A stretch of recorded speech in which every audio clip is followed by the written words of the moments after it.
It was a regular Tuesday morning when Lisa grabbed her usual coffee from Brew and Bean, the little coffee shop she visited every day before work. She loved this place because it sat right on the corner of Main Street, with big windows that let her watch the world wake up while she sipped her latte. Lisa worked as a counselor at the community center downtown. She helped families navigate tough times, and after 12 years in the job, she thought she had seen everything. But what happened that morning would change her life in ways she never expected. She was sitting by the window, checking her phone for messages, when she noticed a young man standing outside the shop. He looked like he was in his late 20s, wearing a clean button-down shirt and jeans. He kept looking at his watch and checking his phone, clearly waiting for someone. The man seemed nervous, but not in a suspicious way, more like someone running late for an important meeting. He paced a little, then stopped to lean against the brick wall of the building next door. Lisa didn't think much of it until she saw the police car pull up. 2 officers got out of the patrol car and walked straight toward the young man. Lisa's stomach tightened. She had seen this before in her neighborhood, and it rarely ended well. The first officer was tall and broad-shouldered, with graying hair peeking out from under his cap. The second was younger, maybe in his 30s, with the kind of serious expression that made Lisa uncomfortable. They approached the man with their hands resting on their belts, already in what looked like confrontation mode. "Excuse me," the older officer called out as they got close. "We need to talk to you." Lisa couldn't hear everything through the window, but she could see the young man's body language change immediately. His shoulders tensed and he put his hands where the officers could see them. He was being careful, following all the unspoken rules that shouldn't have to exist but did. "Good morning, officers," the man said politely. "Is there a problem?" Lisa moved closer to the window. Something about this whole situation felt wrong. The man wasn't doing anything suspicious, he was just standing there waiting. But the officers were treating him like he had already done something illegal. "We've had reports of suspicious activity in this area," the younger officer said, pulling out a small notepad. "What are you doing here?" "I'm waiting for my sister," the man replied calmly. "She works at the bank across the street. We're supposed to have breakfast together." Lisa looked across the street at First National Bank. It was a busy morning with people in business suits walking in and out. Everything looked normal. She wondered what kind of suspicious activity the officers were talking about. The older officer stepped closer to the man. "Got any ID on you?" "Yes, sir." The man slowly reached into his back pocket and pulled out his wallet. His movements were deliberate and careful, making sure not to make any sudden moves. As the officer examined the ID, Lisa noticed more people starting to pay attention. A woman walking her dog had stopped on the sidewalk.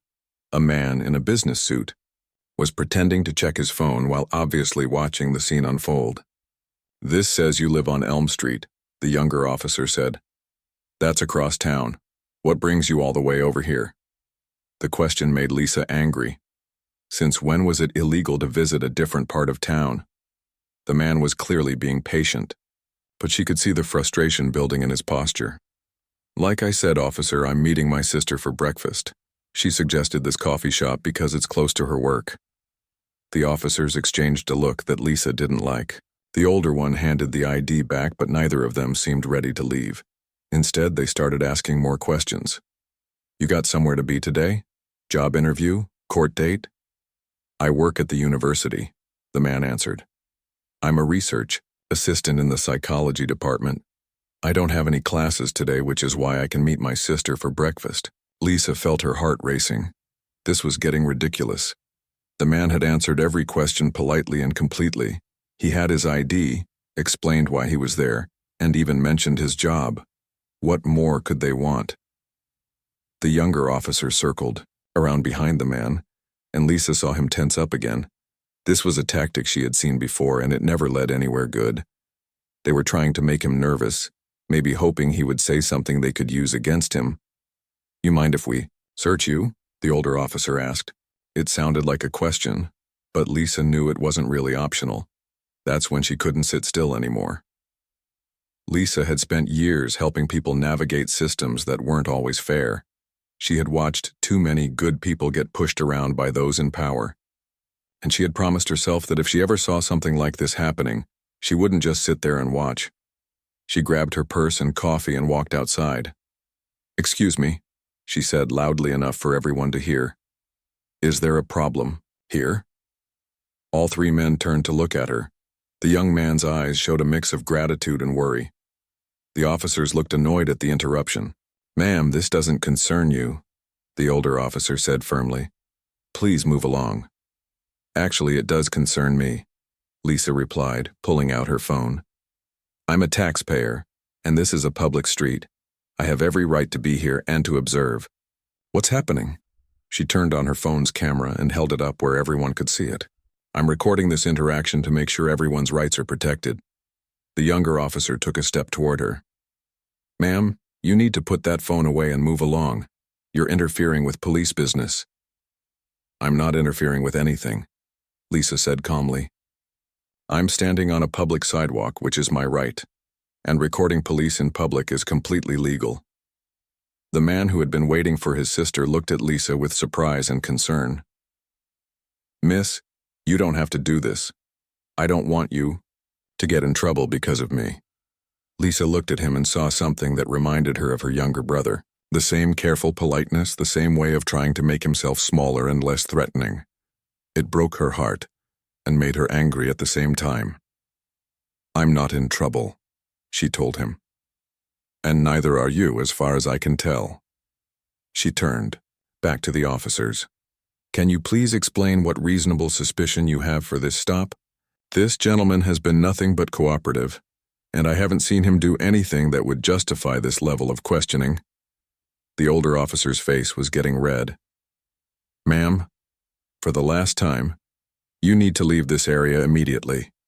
"Or, what?" Lisa asked. "You'll arrest me for standing on a public sidewalk? For asking questions about why you're harassing someone who's clearly done nothing wrong?" By now, several other people had stopped to watch. Lisa could see phones coming out, other people starting to record. The officers noticed too, and she could tell they weren't happy about the attention. The situation was escalating, and Lisa knew she was at a point of no return. But looking at the young man's grateful but worried face, she knew she couldn't back down now. Sometimes doing the right thing meant taking risks, and this was one of those times. The tension in the air was thick, enough to cut with a knife. Lisa could feel her heart pounding as she held her phone steady, making sure the camera captured everything that was happening. The older officer was clearly not happy about being recorded, and his partner looked like he was trying to figure out how to handle this new situation.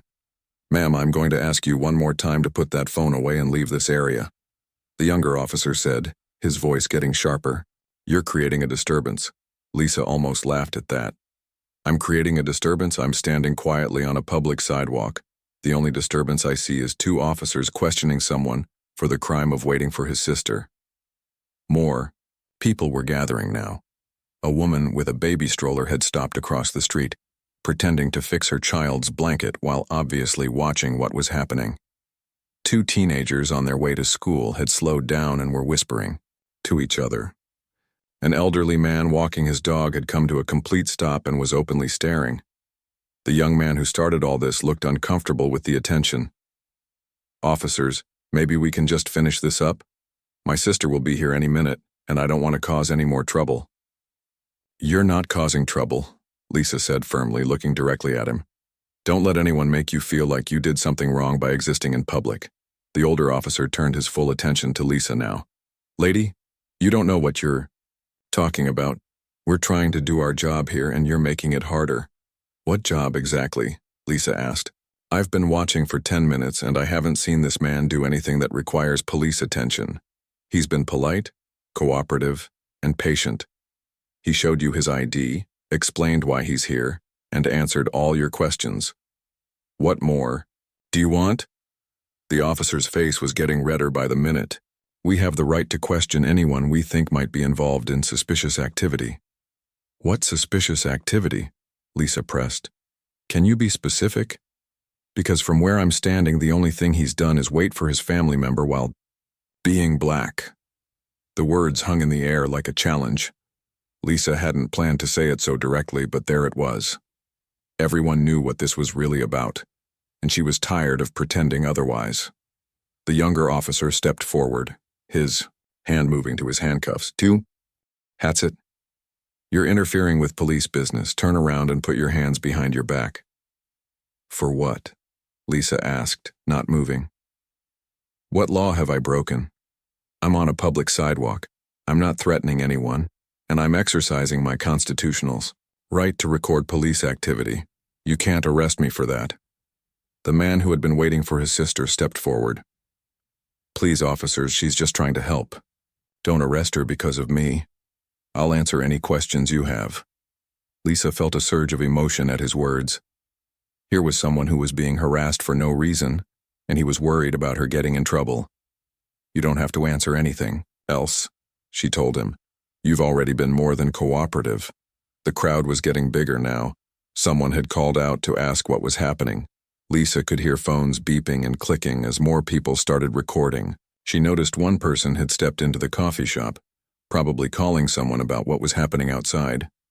The older officer was talking into his radio, calling for backup. Lisa's stomach dropped. This was escalating way beyond what anyone had expected, all because she couldn't sit by and watch someone get harassed. "Lisa!" She turned at the sound of her name and saw Tom, the coffee shop manager, standing in the doorway. She had become friends with him over the years of coming here every morning. "What's going on out here?" Tom asked, looking confused and concerned. "These officers are questioning this gentleman for waiting outside your shop," Lisa explained. "I'm recording to make sure everyone's rights are protected." Tom looked at the young man and then at the officers. "He's been out here maybe 15 minutes. Seemed like he was waiting for someone.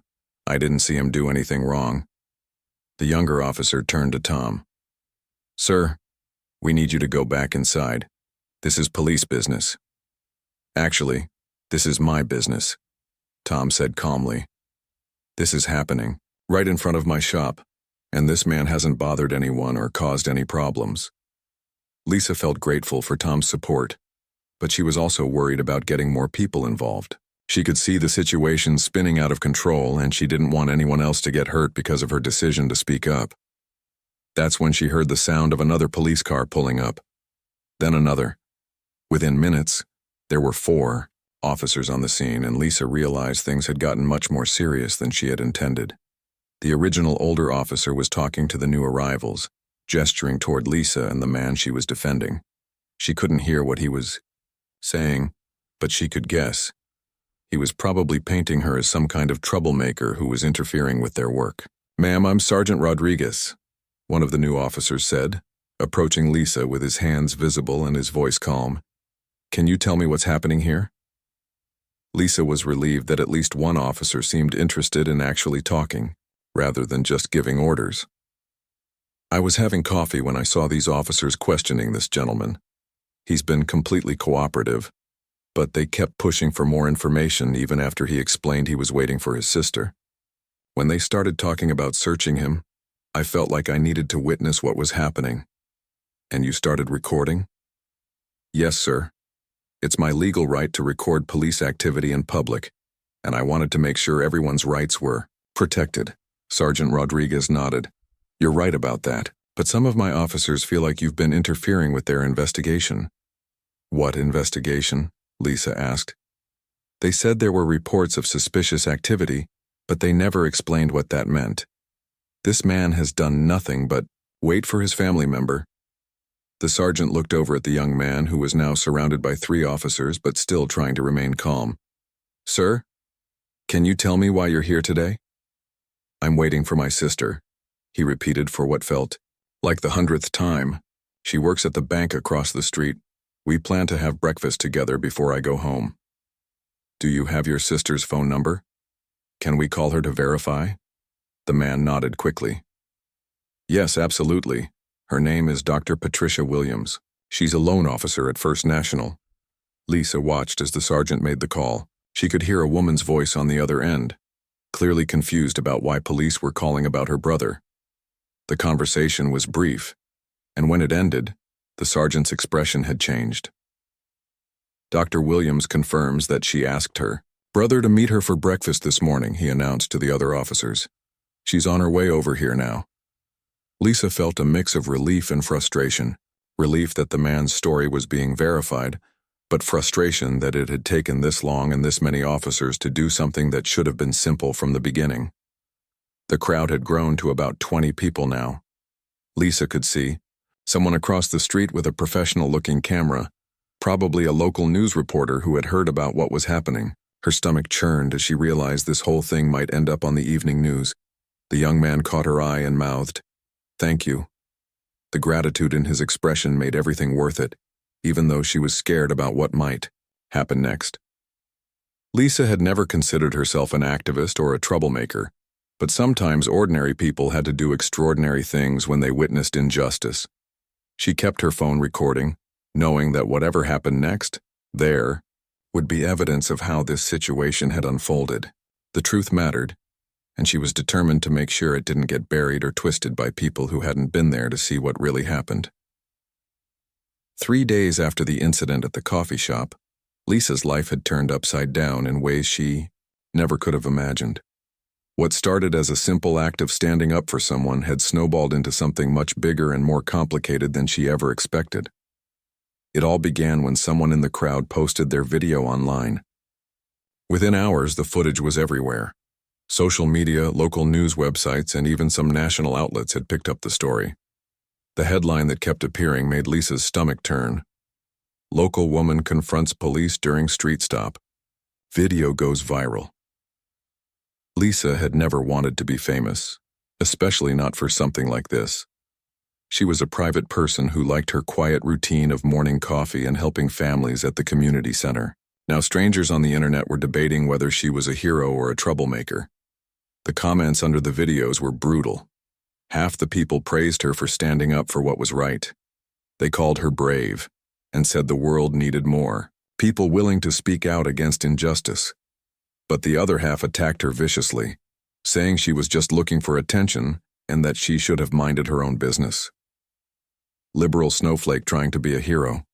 One comment read, "Mind your own business next time." Another said, "This woman is what's wrong with society. Let the police do their job." But then there were others that made her heart swell. "Thank you for not just walking away. We need more people like you." The worst part was that people had figured out who she was. Someone had recognized her from the video and posted her full name online.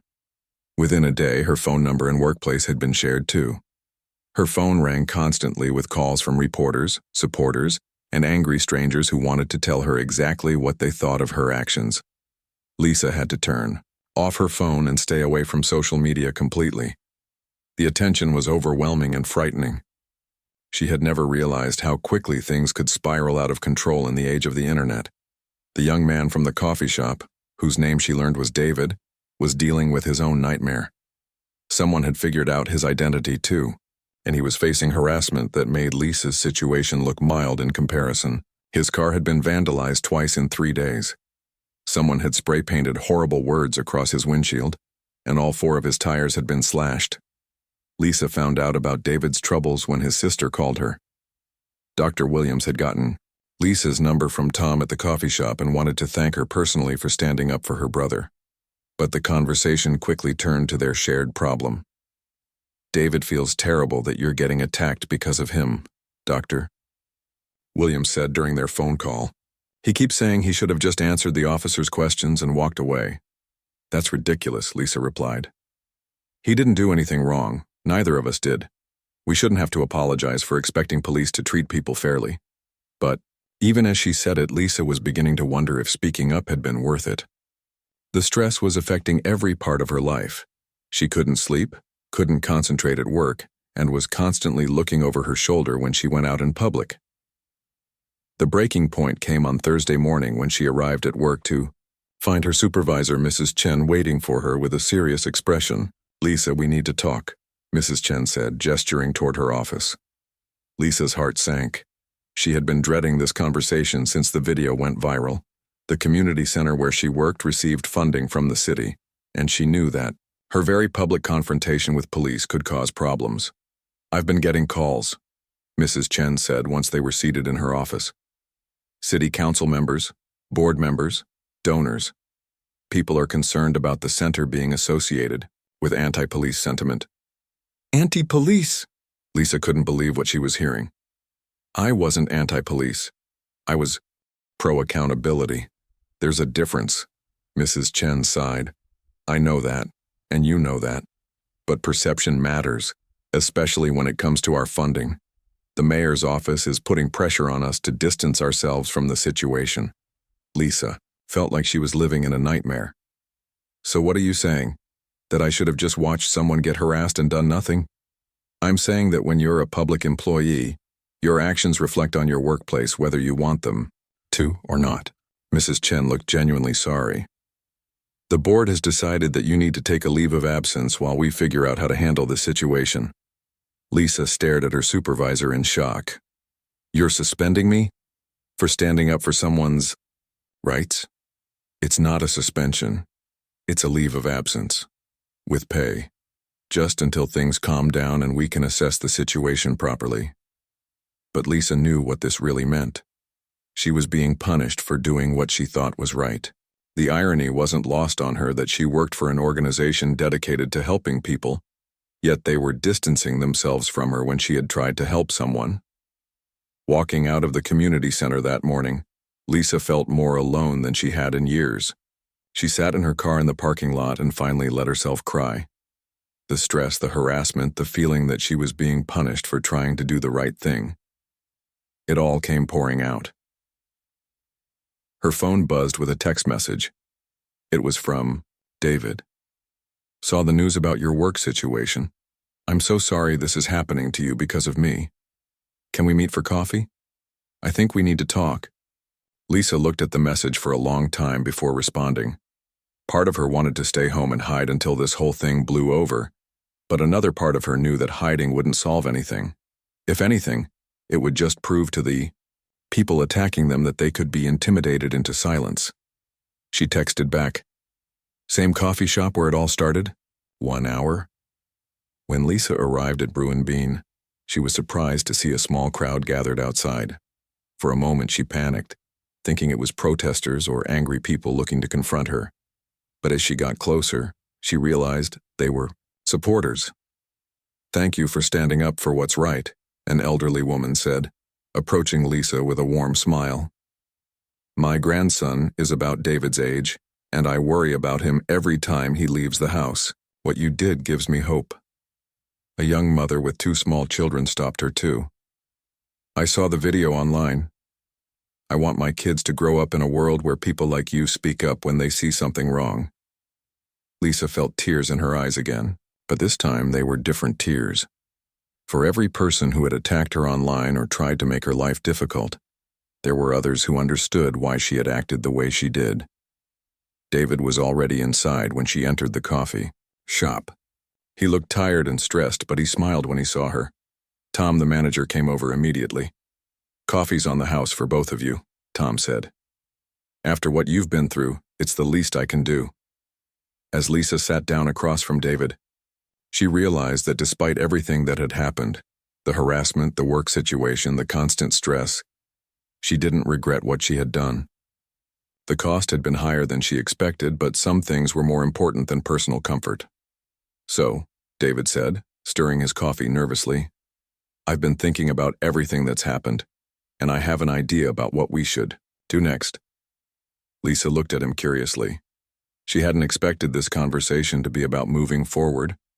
She thought they were meeting to commiserate about their shared misery. I'm listening, she said. David leaned forward, and for the first time since the incident, she saw determination in his eyes instead of worry. I think we need to stop letting other people control the narrative about what happened. It's time we told our own story. David's idea turned out to be both simple and brilliant. Instead of letting other people tell their story, they would tell it themselves. But first, they needed to really get to know each other. The coffee shop incident had brought them together, but they were still essentially strangers who had shared one intense moment. Over the next few weeks, Lisa and David met regularly at Brew and Bean.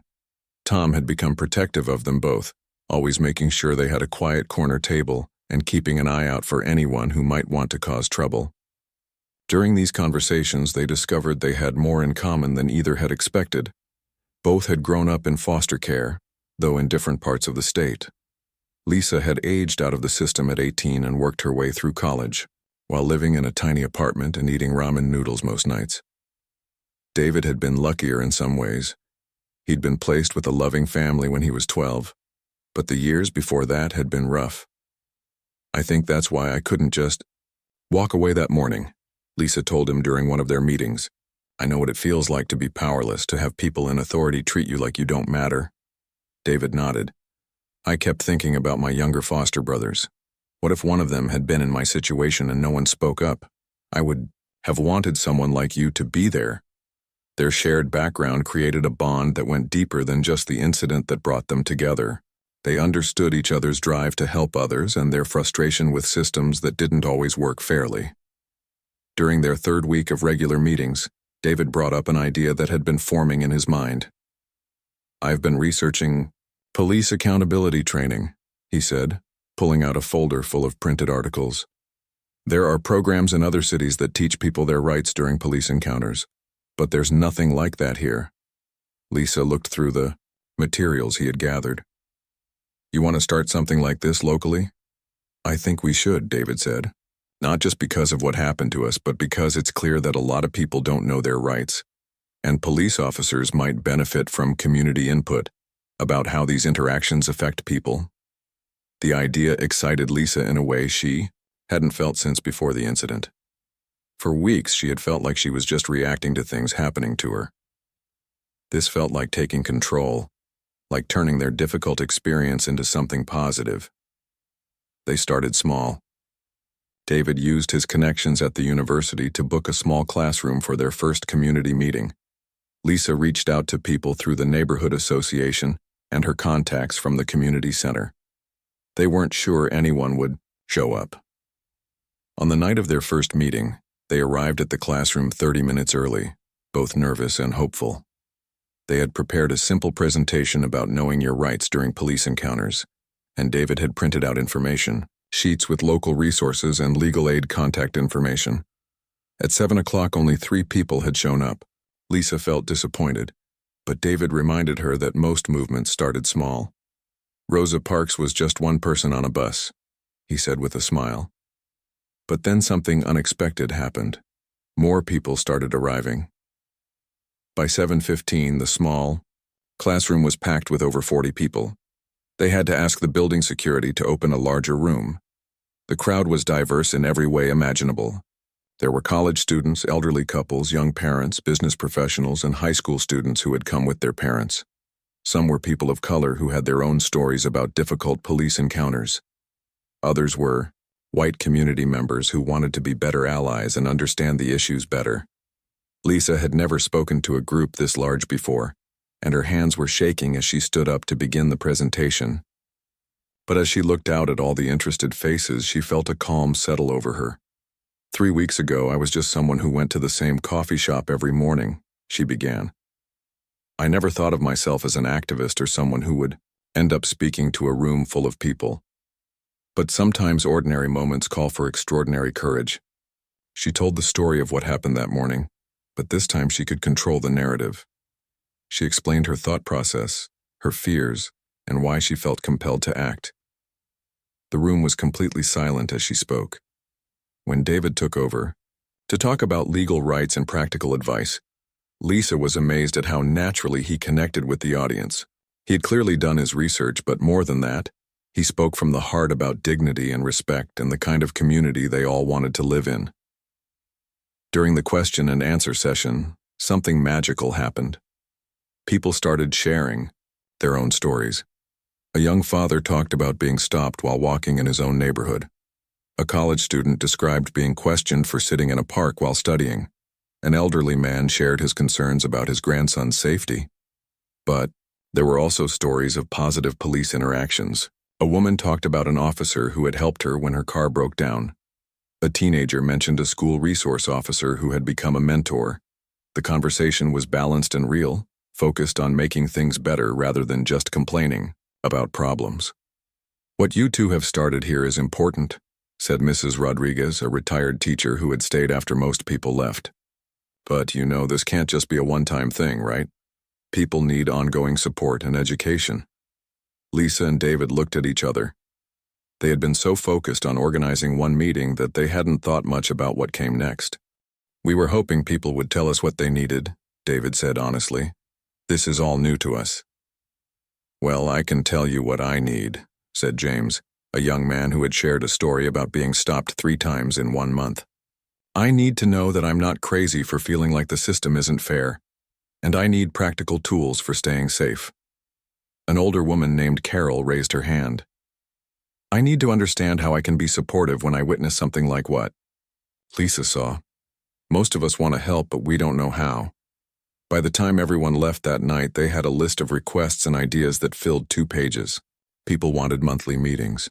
They wanted printed guides they could share with family members. Some wanted training sessions specifically for teenagers. Others suggested inviting police officers to future meetings to have constructive conversations. Lisa and David cleaned up the classroom. They both felt energized in a way they hadn't experienced in weeks. I think we accidentally started something, David said, stacking chairs. I think we did, Lisa agreed. The question is, are we ready for what comes next? David paused in his cleaning and looked at her seriously. A month ago, I was just waiting. For my sister outside a coffee shop. You were just having your morning latte. We didn't choose to become community organizers, but here we are. Lisa thought about everything that had led them to this moment. The harassment, the work problems, the stress and fear, but also the support from unexpected places. The connections they were building and the sense of purpose that was growing stronger every day. You know what? She said. I think we're exactly ready enough. We'll figure out the rest as we go. Outside, the university building, they could see a few people still talking in small groups under the streetlights. Their one meeting had created something that was already taking on a life of its own. Lisa realized that what had started as the worst week of her life was turning into something that might change her community for the better. The real work was just beginning. 6 months later, Lisa sat in the same coffee shop where everything had started, but this time she wasn't alone. The corner table that used to be her quiet morning spot had become an unofficial meeting place for what people were now calling the Community Bridge Project. Today, she was reviewing notes for the biggest presentation of her life. The transformation had been gradual then sudden. After their first community meeting, word spread faster than they could have imagined. Other neighborhoods wanted their own sessions. High schools started inviting them to speak. Even some police officers began reaching out, curious about what they were trying to accomplish. The breakthrough came when Sergeant Rodriguez, the officer who had de-escalated the original situation, approached them after one of their monthly meetings. I've been watching what you two are doing, he had said, and I think you're onto something important. Would you be open to having some honest conversations with officers who want to do better? That conversation led to the most surprising development of all. The police department agreed to participate in a pilot program that brought community members and officers together for regular discussions about improving police-community relations. Lisa never would have believed it if someone had told her that morning at the coffee shop that she would end up working with police officers. But the first joint session had been eye-opening for everyone involved. Officer Martinez, a young patrolman, had shared his own story during one of these meetings. I became a cop because I wanted to help people, he said, but the training focuses so much on worst-case scenarios that sometimes we forget we're dealing with human beings just trying to live their lives. David had responded by sharing what it felt like to be constantly viewed with suspicion. I understand that police work is dangerous, he said, but imagine how it feels to be seen as a threat when you're just existing in the world. These conversations weren't always comfortable, but they were real. And slowly, they started to change things. The police department implemented new training modules based on input from their community sessions. Officers learned about implicit bias, de-escalation, techniques, and the impact their interactions had on community trust. The community members learned about the challenges officers faced and how to safely exercise their rights during police encounters. But the most unbelievable change was personal. Lisa's supervisor, Mrs. Chen, called her back to work with an unexpected offer. The city council has approved funding for a new position, Mrs. Chen explained during their meeting. Community Relations Coordinator. The job would involve expanding the work you've been doing with David, but as an official city program. Lisa was stunned. You want to hire me to do what I was suspended for? Mrs. Chen smiled sheepishly. Sometimes it takes a while for institutions to catch up with what communities actually need. The mayor's office has been getting calls from residents asking how they can support the community bridge project. They realized that trying to shut you down was the wrong approach. The job offer came with a significant raise in the resources to expand their program citywide. Lisa accepted, but only with the condition that David would be hired as co-coordinator. The city agreed. Their first official project was creating a citizens' academy where community members could learn about police procedures and officers could learn about community perspectives. The graduation ceremony for the first class was scheduled for today, which was why Lisa was reviewing her notes at the coffee shop. As she looked over her speech, she thought about how much had changed. The harassment and negative attention had mostly faded, replaced by speaking invitations from other cities wanting to start similar programs. The fear and stress had been replaced by a sense of purpose she had never experienced before. David arrived, with his usual coffee and a newspaper under his arm. Have you seen this? He asked, unfolding the paper to show her the front page. The headline read, Local Program Reduces Police Complaints by 40%. The article detailed how their community bridge initiative had led to measurable improvements in police-community relations. 40%, Lisa said, shaking her head in amazement. I never imagined numbers like that were possible. That's not even the best part, David said, pointing to a quote in the article.